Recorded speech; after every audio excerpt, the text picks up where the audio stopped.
Selamat pagi anak-anak semuanya, sudah siap? Kita akan belajar PPKN tema 3 KD3.1, oke? Tuh, sudah siap semuanya? Oke, lanjut. Kita akan pelajari pelestarian SDA, yaitu cara merawat tumbuhan. Yaitu yang pertama memberi pupuk, kemudian menyiram secara teratur, kemudian mencabuti rumput liar, ya, kemudian menyemprot hama menggunakan pestisida atau pembunuh hama. Oke, selanjutnya manfaat tumbuhan sebagai pengganti oksigen, kemudian sebagai bahan makanan seperti sayuran, buah-buahan, seperti kemarin pelajaran di IPA ya, sama. Kemudian lingkungan menjadi indah dan asri. Selanjutnya membuat udara menjadi sejuk. Tindakan dalam memanfaatkan tumbuhan, ayo melakukan penghijauan atau apa?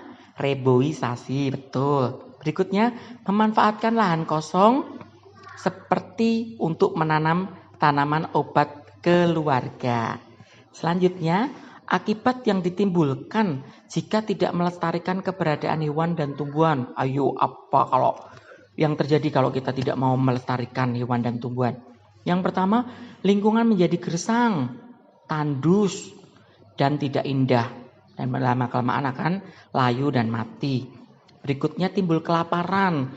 Ya, selanjutnya kekurangan gizi karena hewan-hewan yang biasa kita konsumsi sudah tidak ada, sudah tidak sehat, bahkan mati. Kemudian tumbuhan-tumbuhan seperti sayur mayur juga sudah tidak segar, banyak hamanya, banyak uletnya gitu ya. Kemudian buah-buah juga sudah tidak segar karena kenapa? Akibat atau dampak yang ditimbulkan jika kita tidak melestarikan keberadaan hewan dan tumbuhan. Jadi mulai sekarang kita harus peduli ya. Oke, selanjutnya kita beralih ke hewan. Cara merawat hewan.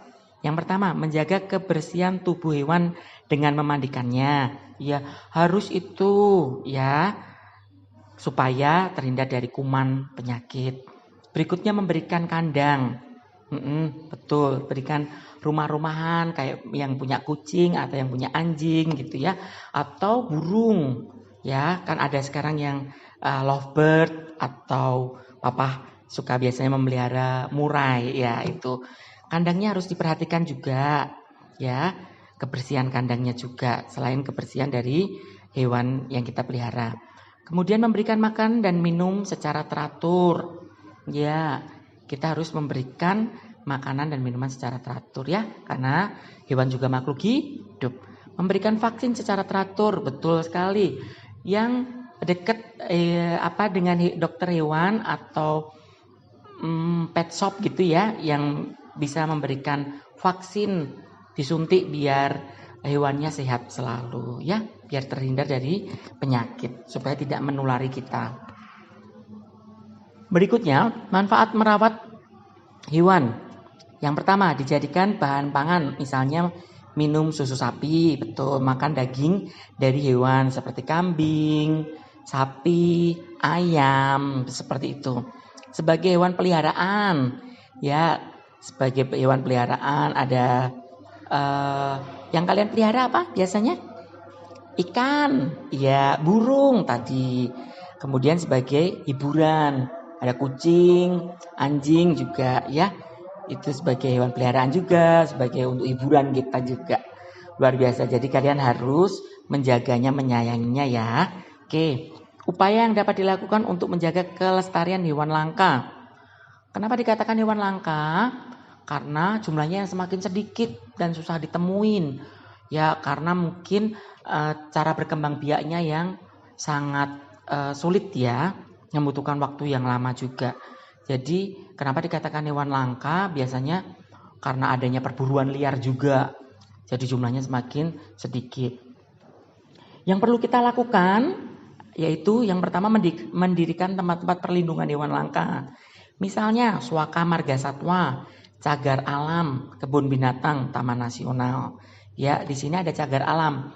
Itu adalah dan Suaka Marga Satwa, kebun binatang, taman nasional. Nah, daripada kita nanti kalau liburan, kalau sudah normal kembali keadaan situasi kita jangan pergi ke mall lah, jangan selalu pergi ke mall, tapi kunjungi, kita mengenal hewan-hewan yang ada di kebun binatang, yang ada di Suaka Marga Satwa, ada cagar alam juga, tanaman-tanaman langka juga ya. Kita ikut melestarikan, kita ikut melihat, ikut berperan serta untuk menjaganya. Kemudian melakukan penangkaran ya. Sama ya, penangkaran juga untuk pembudidayaan juga seperti penyu di Bali ya. Oke. Selanjutnya, hewan-hewan langka contohnya cendrawasih yang ada di Papua. Zaman dahulu sampai sekarang pun masih itu secara diam-diam, secara ilegal mereka memburu cendrawasih hanya karena bulunya yang indah untuk dijadikan hiasan. Kalau zaman dulu dipakai oleh orang-orang Eropa, digunakan untuk hiasan, jadikan topi, kemudian mantel atau jaket gitu ya. Nah, karena semakin kesini semakin sedikit, maka pemerintah Indonesia melarang untuk diburu. Maka hewan ini dilindungi oleh pemerintah.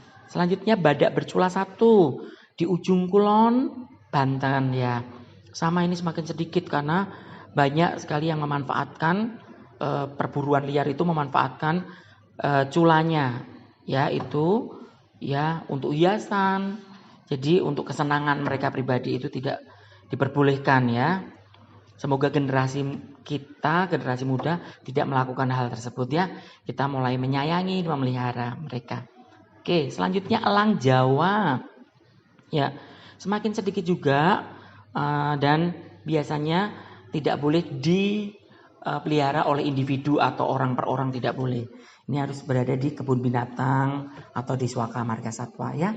Harus dilindungi juga. Selanjutnya, dengan melindungi hewan langka kita dapat, ayo apa saja keuntungannya dengan kita melindungi hewan langka. Yang pertama, menjaga keseimbangan ekosistem atau lingkungan agar kehidupan di muka bumi tetap berjalan dengan baik. Ya. Berikutnya, melestarikan keanekaragaman hayati yang bermanfaat bagi ilmu pengetahuan di masyarakat. Ya. Selanjutnya, generasi penerus atau adik-adik kita nanti ya dapat melihat secara nyata hewan langka. Oh mama, oh kakak, aku masih bisa melihat badak bercula 1 loh gitu. Aku masih bisa melihat cendrawasih loh, sangat indah sekali. Ya, seperti itu ya. Oke. Selanjutnya kewajiban kita akan belajar tentang kewajiban ya. Apa yang harus kita lakukan nih saat di pasar? Yang pertama menjaga kebersihan. Yang kedua membuang sampah pada tempatnya sekecil apapun. Misalkan kalian makan makan permen bungkusnya, jangan lupa kalau misalkan kalian lihat kanan kiri belum ada, simpen dulu lah, pegang dulu.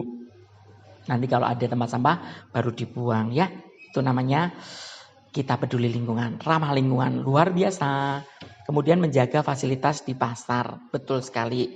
Nah, betul. Oh, berbicara tentang membuang sampah pada tempatnya, Pak Frendi pesan ya bagi anak-anakku terkasih yang mama papa punya mobil, kita ini ya menjaga lingkungannya, misalkan diajak pergi, maka kalau kita punya sampah jangan dibuang lewat jendela. Kalau bisa kita simpen, kalau bisa kan sudah ada anjuran juga ya di dalam mobil harus ada tempat sampah. Dia buanglah di situ ya. Jangan dibuang lewat jendela. Kasihan yang ada di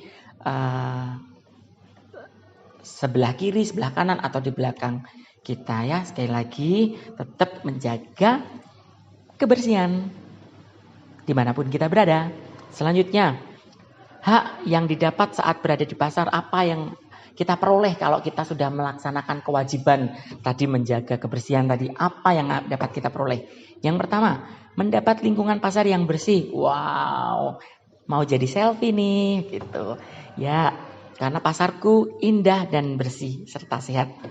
Melakukan transaksi jual beli dengan nyaman. Ya, Bu, beli cabenya 1 kilo.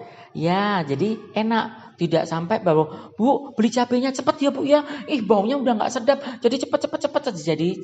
Jadi ibunya yang jual juga tidak konsentrasi, kita juga tidak nyaman. Jadi terburu-buru gitu ya karena baunya yang tidak sedap. Jadi kalau misalkan pasarnya bersih, tempatnya nyaman, maka transaksi jual beli dapat berjalan dengan nyaman. Kemudian menggunakan fasilitas di pasar dengan baik, ya. Kita bisa menggunakan misalkan jalannya mulai bersih, jadi kita tidak perlu menghindar dari genangan-genangan air seperti itu, ya. Sip. Itu adalah hak-hak yang didapat saat berada di pasar. Nah, sekarang akibat tidak melaksanakan kewajiban terhadap lingkungan. Yang pasti lingkungan menjadi kotor, betul. Lingkungan terlihat kumuh dan bau, aduh, pasti tidak sedap. Kemudian merasa tidak nyaman, ya. Baru datang udah buru-buru mau pulang. Wah, karena gak tahan, pasarnya bau dan lain sebagainya. Ya, maka kita mulai dari diri sendiri. Siapa tahu dengan kita melakukan hal yang baik sekecil apapun, orang-orang di sekeliling kita tersadar, anak kecil aja sudah melakukan hal yang bagus. Jadi kita bisa juga memberikan contoh pada orang-orang di sekeliling kita. Oke sayang? Sip. Selanjutnya, thank you. Silahkan setelah dipelajari ini tadi, silahkan dicatat di buku catatan ya. Oke, Tuhan Yesus memberkati. Jangan lupa tulisannya yang rapi. Bye.